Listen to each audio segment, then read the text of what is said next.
It's Dave Johar for Punch Out Boxing. Pleased to be joined by another friend of the show this week, Ekow the Essuman. How are you, mate? Yeah, I'm good, thanks. Thanks for having me. Yeah, anytime. I mean, we're here over in Birmingham for what is another massive event for Queensbury Promotions, the Magnificent Seven Ride Again. Some cracking fights on this card, isn't there, Ekow? And I take it you're going to be doing the commentary, aren't you? Yeah, right? I'm going to be doing some of the commentary for some of them. Had to get on here for the Magnificent Seven.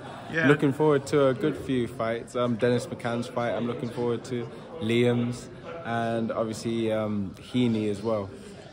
Good stuff. Before we go into your picks as well, nice and local for you, so it's only an hour down the road, which is absolutely amazing. But yeah, going on to the picks then, what do you think is going to be fight of the night? I mean, Heaney and Paul's has got classic written all over it, hasn't it? Yeah, that's definitely got classic written all over it, and with it being involving the British title, that is some people's world title match, so it always brings out the best in people. So obviously Brad Pauls is going to put in an inspired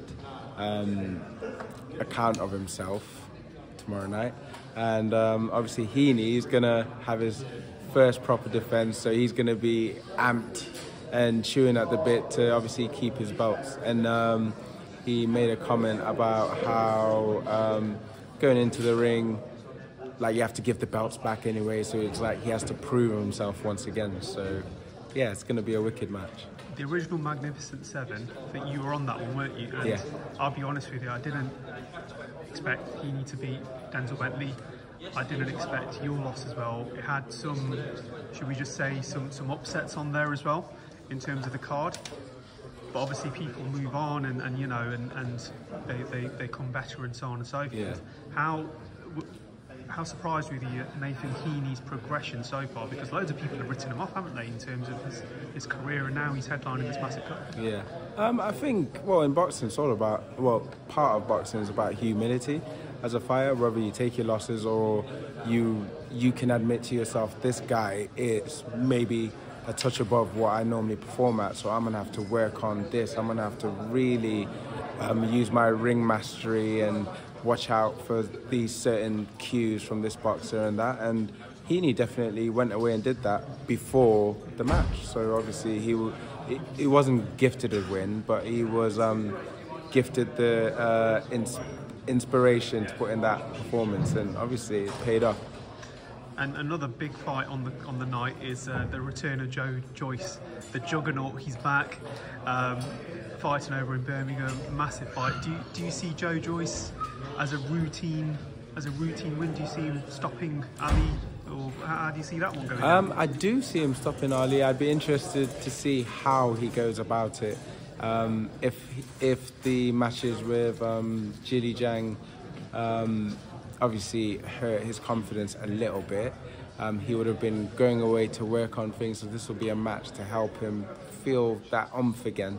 So I'm really I'm looking forward to seeing how it goes. And yourself, when are you out in action next? Because there's talks of this 5 versus 5 tournament, Riyadh money and so on and so forth.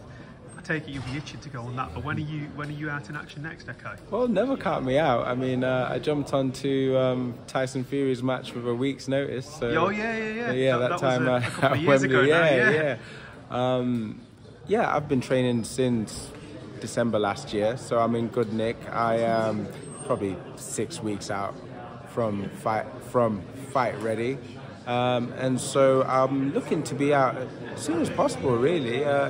End of April and onwards, you can't see me in there. Give Frank a tap, ask him when you get an Ekow out, and then we'll speed things up. Yeah, hopefully we can ask him. And just very, very finally as well, someone who's in your weight division is potentially going to be fighting Manny Pacquiao.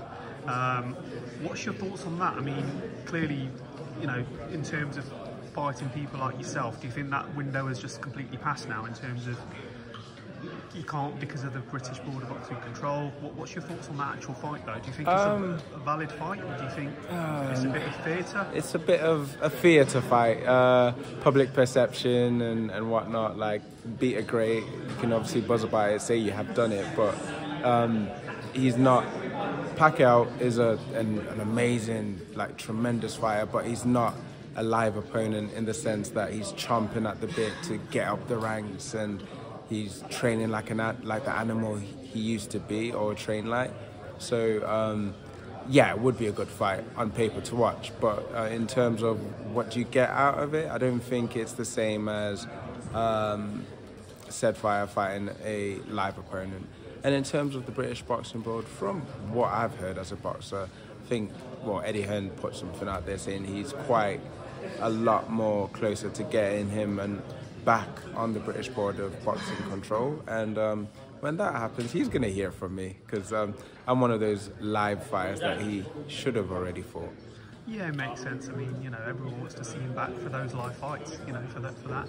But look, Ekow, all the best from Punch Out Boxing. We'll no doubt catch you again, and good luck on your commentating job. I'm sure it's going to go great tomorrow. Yeah, thank you. Thanks Cheers, for having mate. me.